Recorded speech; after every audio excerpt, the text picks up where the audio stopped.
आपण बघू शकता किल्ल्याची तटबंदी अगदी मजबूत आणि जशीच्या तशी आहे। त्याच्यावरून पूर्वीचं बांधकाम आणि त्याची क्वालिटी ही आपल्या लक्षात येते। तटबंदीचे बुरुज थोडे ढासळ आहेत पण तटबंदी परफेक्ट आहे, खूप छान आहे।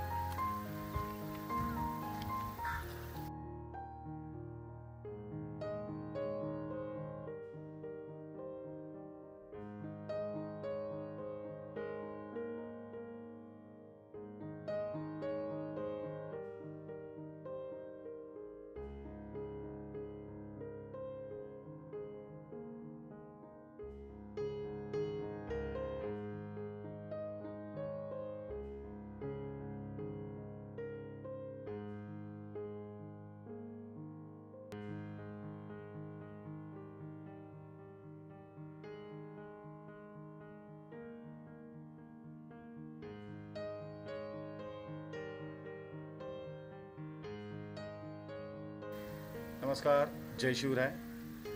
विनोद वर्ल्डमध्ये तुमचं स्वागत आहे। आम्ही तुमच्या भेटीला दरवेळी एक नवीन अपरिचित परिचित असे किल्ले आणण्याचा प्रयत्न करत असतो आणि इतिहासाची साक्ष देणारे हे जे किल्ले आहेत, परिचित असू दे अपरिचित असू दे, त्या किल्ल्याचा इतिहास जनमानसापर्यंत पोहोचावा, महाराजांची कारकीर्द लोकांना कळावी, हा एकमेव उद्देश आहे। आज आपण जिथे उभे आहोत तो एक मोक्याच्या ठिकाणी असलेला आणि समुद्रामध्ये, म्हणजे पालघर जिल्ह्यातील जलदुर्ग आणि पर्यटन स्थळ आणि वैतरणा नदीच्या मुखावर समुद्रकिनाऱ्यापासून अवघ्या काही अंतरावरती समुद्रात बांधलेला हा किल्ला आहे। वसई मोहिमेच्या वेळी पेशव्यांनी अनेक लहान मोठे किल्ले बांधले, उत्तर कोकणात बांधले।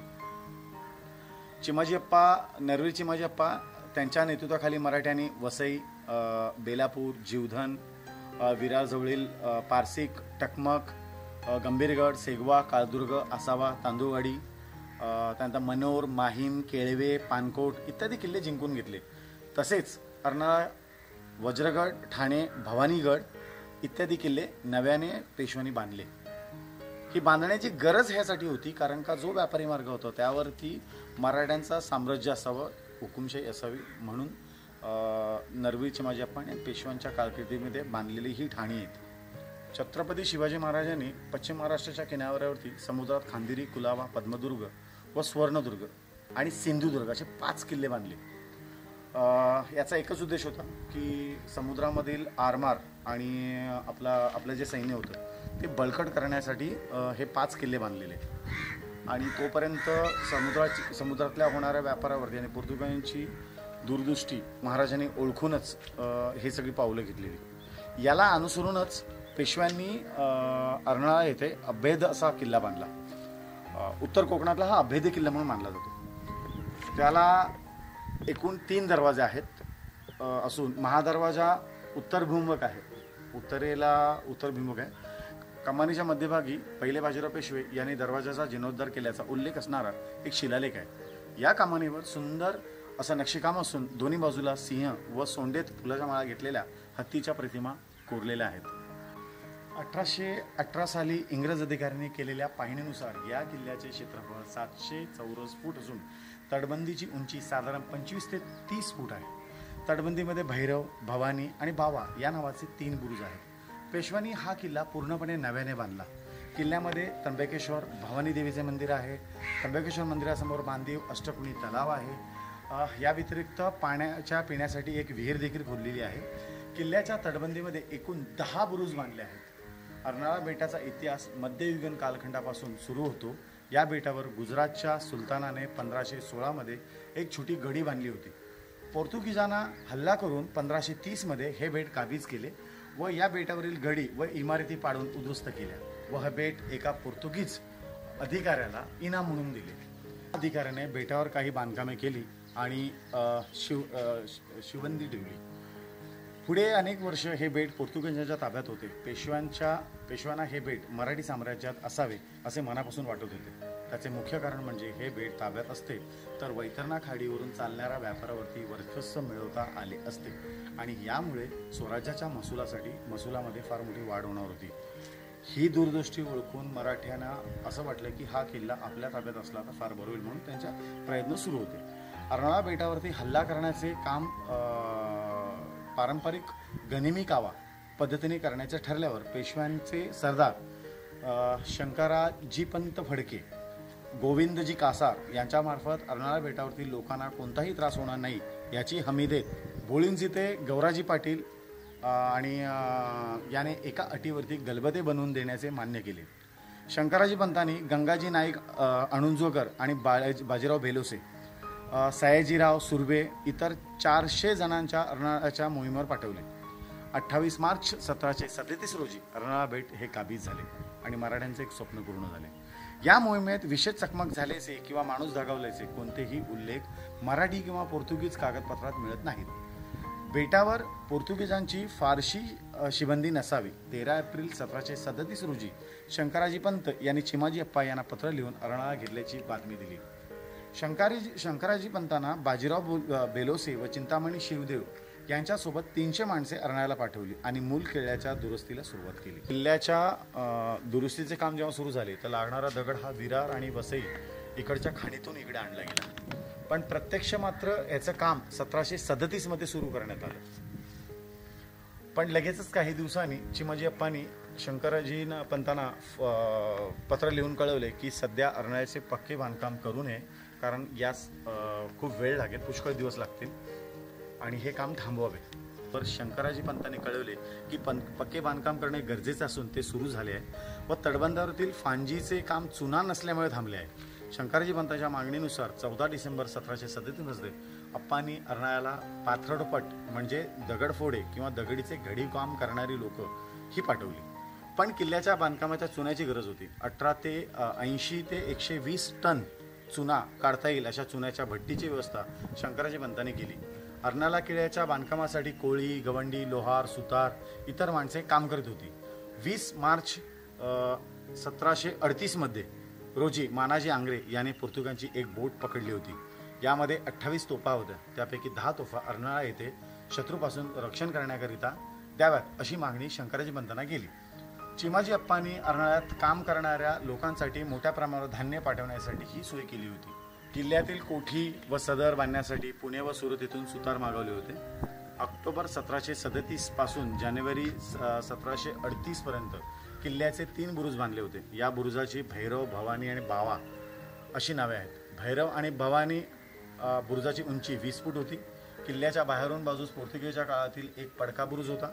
त्याचा घेरा 230 फूट आणि उंची 36 फूट होती. त्याच्या कामासाठी 8 फूट खोल पायऱ्या खणल्या होत्या. त्याची दुरुस्ती करून त्यात जंग्या, बाण, बंदुका यासाठी बुरुज व तट यांना ठेवलेले भोग बांधल्या गेल्या. तोफांचा मारा करण्यासाठी 16 खिडक्या ठेवल्या. या बुरुजाची दुरुस्ती झाल्यावरती सर्व लोकांना परत किल्ल्यात कामासाठी पाठवले. भैरव बुरुजापासून 540 फूट अंतरावरती वेताळ बुरुजाचे काम सुरू झाले. 30 मार्च 1738 रोजी शंकराजी पंत अर्नाळ्यात आले आणि किल्ल्याच्या बांधकामाची प्रगती चिमाजी अप्पा यांना कळवली.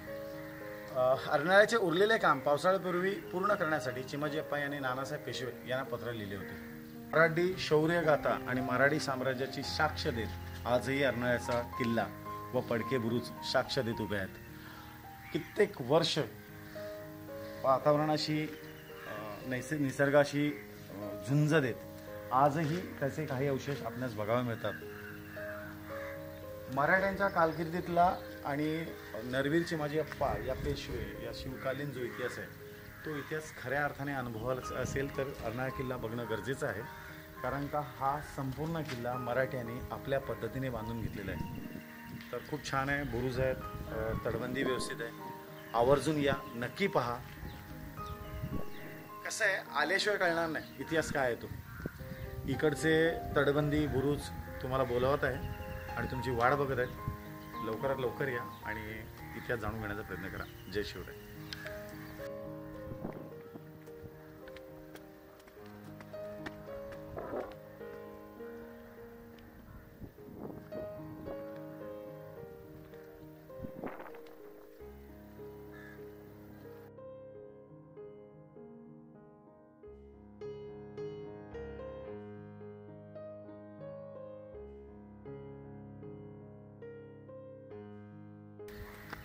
अष्टकोनी तलावाबद्दल आपण जी माहिती दिली जे शिवकालीन तलाव होतं ते तलाव तुम्हाला वरून हा व्ह्यू मस्त दिसत असेल बघा. अष्टकोनी आहे आणि समोर पंचलिंगेश्वरचं मंदिर आहे.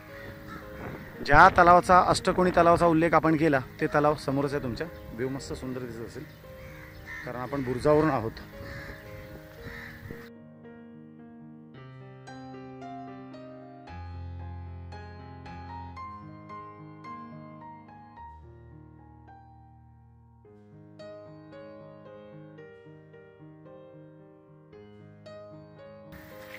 आता आपण बघतो हा तिसरा बुरुज. पहिला बुरुज आपण तिकडे बघितला, सेकंड, आणि हा थर्ड बुरुज.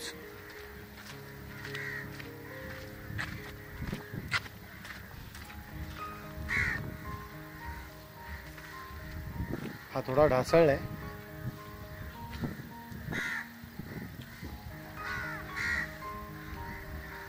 पण अवशेष आहेत थोडेफार बघण्यासारखे. आणि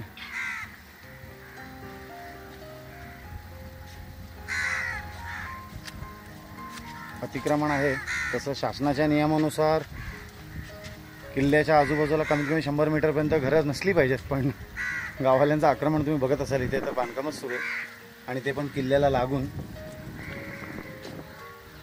देव जाणे हा किल्ला येणाऱ्या पिढीला बघायला मिळेल की नाही भगवान जाणे, देव जाणे.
किल्ल्याच्या बाहेरचा तटबंदीचा भाग आहे हा, असं तुम्ही बघताय ते.